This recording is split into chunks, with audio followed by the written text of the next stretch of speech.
Dubaï Porta Potty, est-ce que tout le monde a un prix? C'est ce que l'on va voir dans la vidéo à venir.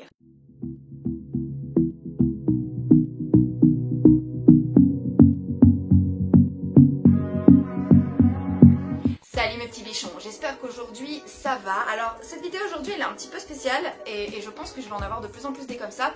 J'ai décidé de temps en temps de traiter de l'actualité et j'ai décidé comme ça de traiter de sujets qui pourraient être intéressants pour vous et de donner mon analyse à moi, mon analyse de coach et notamment de personnes qui travaillent dans le domaine du charisme et de la séduction. Et aujourd'hui j'ai envie de parler du scandale Dubaï Porta Potty. Alors qu'est-ce que c'est que le Dubaï Porta Potty? Le titre comme ça signifie en gros toilette portable de Dubaï. Tout est dit, je présume que si vous êtes tombé sur cette vidéo c'est que vous savez de quoi ça s'agit. Et puis pour les autres qui sont justement mes viewers et qui n'ont pas particulièrement connaissance de ce genre de choses, je vais vous expliquer. Alors dans cette vidéo je vais vous expliquer ce que c'est déjà que le Dubaï Porta Potty. Ensuite je vais vous donner mon analyse où je vais justement vous expliquer en gros qu'est-ce qui peut amener des instagrammeuses et des riches dubaïotes à se rencontrer pour diverses activités qui impliquent divers fluides corporels plus ou moins onctueux. Et ensuite on va parler de quel est l'effet en fait de ce genre de situation, notamment sur l'estime de soi et la confiance en soi, parce que c'est vraiment à ça que je pense et je pense qu'il y a des leçons à tirer de ça. Voilà en gros les informations que je suis parvenue à avoir. Beaucoup d'hommes des Émirats Arabes Unis, donc notamment des Dubaïotes, des Qataris ou des gens d'Arabie Saoudite, qui prennent un peu Instagram comme un sorte de catalogue. Donc ils contactent des femmes notamment soit via le bouche à oreille, soit via les réseaux sociaux et notamment Instagram. Donc ils prennent contact avec cette femme, elles et eux se mettent d'accord sur les pratiques acceptées et sur un prix et ils la font venir en avion. Ils prennent en charge l'intégralité de ses dépenses dans la durée du séjour qui dure à peu près entre une soirée et 5 jours. Durant ce temps, elle passe quelques nuits avec un ou plusieurs hommes en échange du financement de son lifestyle et d'une coquette somme d'argent. En moyenne, une nuit coûterait 5 000 €, donc ça peut monter jusqu'à 20 ou 30 000 €.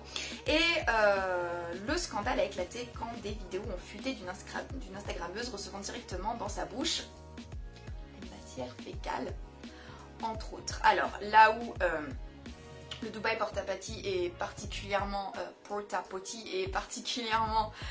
scandaleux, dirons-nous, c'est d'une part on est d'accord l'énorme décalage entre le lifestyle luxueux que justement exhibent certaines instagrammeuses et la réalité de ce qu'ils ont dû faire pour en arriver là. Mais pour moi là où ça va beaucoup plus loin, voire beaucoup trop loin, c'est lorsqu'il est question de faire intervenir des animaux ou des personnes mineures et prépubères, puisque donc ces hommes dubaïotes ou qataris peuvent justement faire appel à une instagrammeuse et payer un petit extra, notamment pour pouvoir faire participer leurs enfants mineurs, histoire de les initier aux joies de l'amour. Je trouve ça absolument dégoûtant. Je trouve l'idée, le principe de faire participer son fils mineur beaucoup plus grave, ou des animaux, parce qu'apparemment il y a aussi des animaux. Je trouve ça beaucoup plus grave que la perspective de se faire déféquer ou uriner dessus à titre personnel. Ça nous a amené un débat en fait avec un de mes potes et on en était venu à nous poser la question de ce serait quoi ton prix?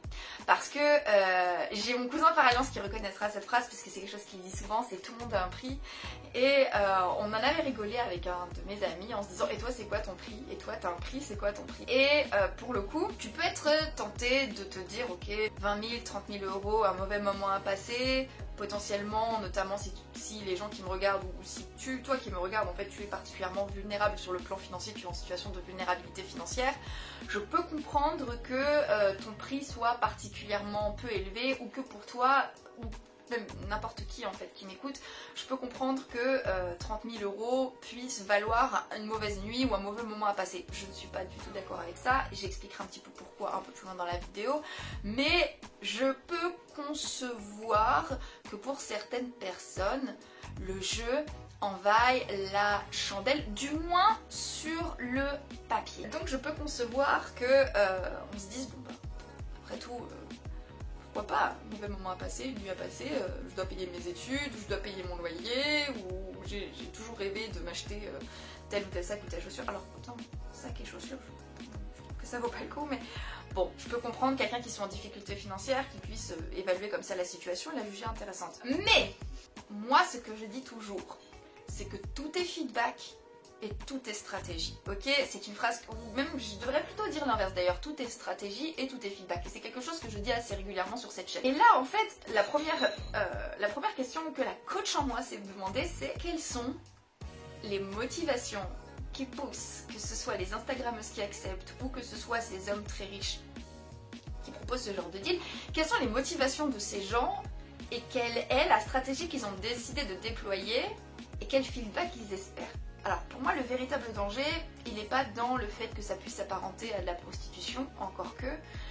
Moi ce qui me dérange énormément dans cette histoire, c'est que les personnes qui acceptent ce deal et qui sont donc en situation de vulnérabilité financière ou qui dans tous les cas ont l'appât du gain, ont envie d'argent, ne se rendent vraiment pas compte de ce qu'ils vont mettre sur la balance et des motivations en fait qu'ont les personnes qui vont leur proposer ce deal. Lorsqu'on se pose la question de savoir qu'est-ce qui peut amener ces hommes en fait à proposer ce genre de deal et donc à proposer une somme faramineuse comme ça. Donc là on va essayer de jouer au jeu des déductions. On se dit bon alors c'est peut-être un kink.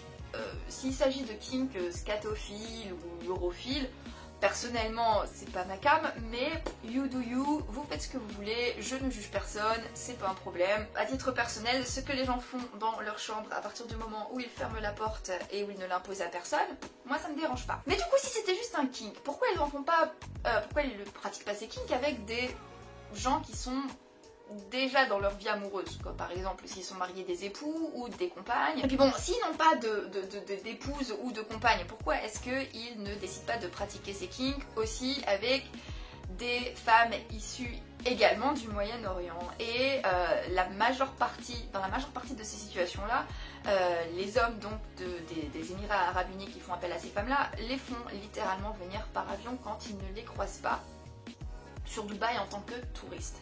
Ce qui signifie qu'ils targetent différents types de femmes et notamment différentes minorités ethniques et différentes origines ethniques. Et quand on prend quelques secondes pour réfléchir, on comprend que le feedback qu'ils espèrent avoir, c'est littéralement de dominer en fait leur nouvelle esclave, on va appeler ça leur nouvelle obligée sexuelle. Ce n'est pas pour rien que la majeure partie de ces femmes sont soit occidentales et assimilées, soit à la peau noire.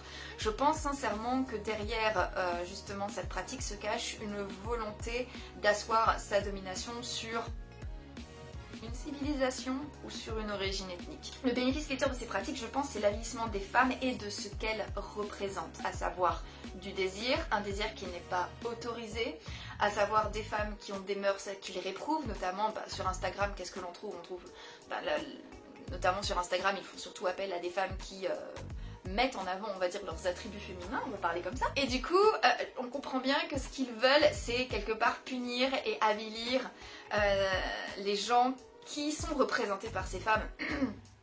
Qu'il s'agisse des gens qui ont le même lifestyle, qui ont les mêmes convictions que ces femmes, qui ont les mêmes origines que ces femmes, y compris les hommes, tout simplement parce que je ressens en fait à travers ce truc un côté tribal comme ça.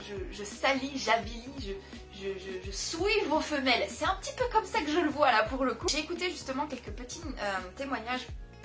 Et j'ai lu des témoignages de femmes qui avaient justement participé à ce genre de pratique et la majeure partie d'entre elles admettent volontiers que cela a affecté leur image d'elles-mêmes. Pour le pire, cela leur a apporté en fait un véritable dégoût non seulement d'eux-mêmes mais en plus un dégoût de l'argent qu'elles s'étaient embêtées à gagner. Bon, quitte à vivre un moment extrêmement humiliant et à repartir avec 30 000 € dans les poches, ce serait quand même un petit peu dommage si tu regardais cet argent avec énormément de dégoût, de tristesse et de culpabilité, sachant ce que ça t'a coûté.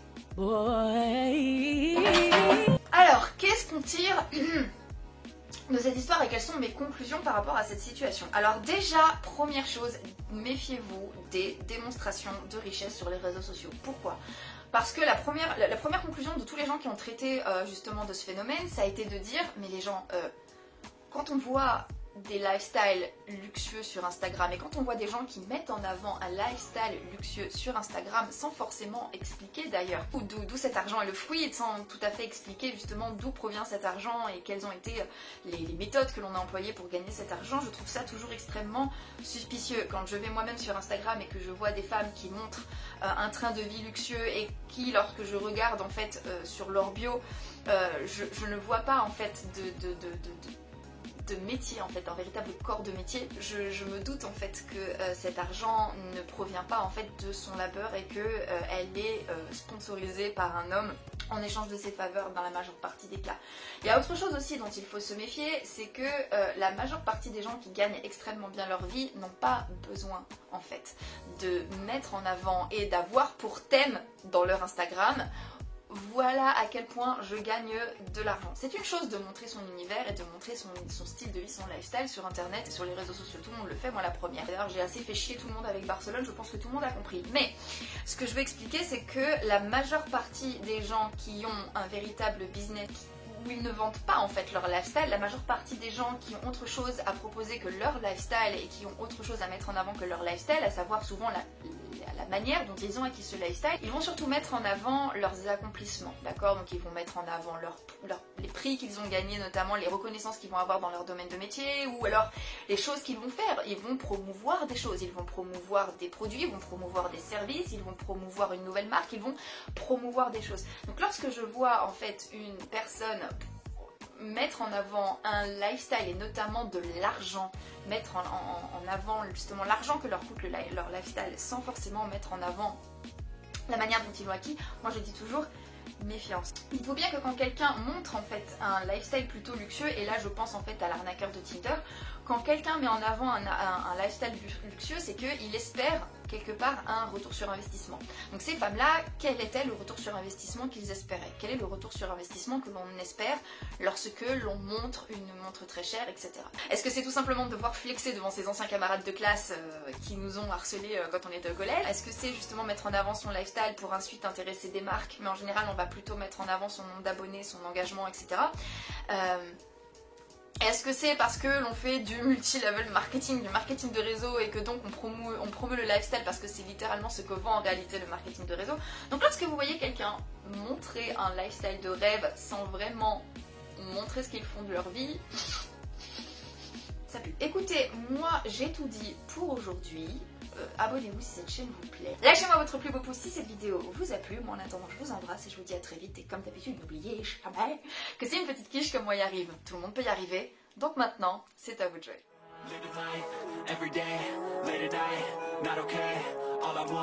And I pray, all I need are some better days. Fuck me, I'm looking in the mirror, so foggy, but I've never seen clearer. I don't really think anyone can save me, and honestly I'm not really sure I want saving.